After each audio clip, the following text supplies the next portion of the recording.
কিরে গান বন্ধ করলি কেন? সুপারস্টার শাকিব খান ও চিত্রনায়িকা অপু বিশ্বাসকে নিয়ে চর্চা যেন এখন সাধারণ নিয়মে পরিণত হয়েছে। অভিনয়ের পাশাপাশি তাদের ব্যক্তিজীবনের নানান ঘটনা নিয়ে প্রায়ই সংবাদের শিরোনাম হন সাবেক এ তারকা দম্পতি। সোশ্যাল মিডিয়াতেও তাদেরকে নিয়ে চলে নানান আলোচনা সমালোচনা।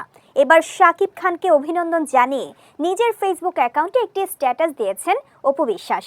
25 জুন দুপুরে দেয়া তার স্ট্যাটাসে এবারের ঈদ উল আজহায় মুক্তি পাওয়া শাকিব খান অভিনীত তুফান টিমের সকলকে শুভকামনা জানিয়েছেন তিনি।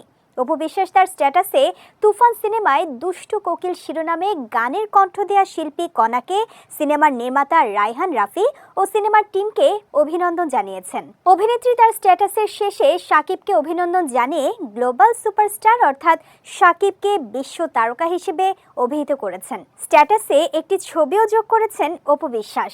ছবিতে শাকিবের সঙ্গে শিল্পী কণাকে দেখা গেছে। বর্তমানে বাংলাদেশের ইউটিউব ট্রেন্ডিং এর শীর্ষে আছে তুফান সিনেমার গান দুষ্টু কোকিল। আকাশ সেনের সুর, কথা ও সঙ্গীতে গানটিতে কণ্ঠ দিয়েছেন সঙ্গীত শিল্পী কণা।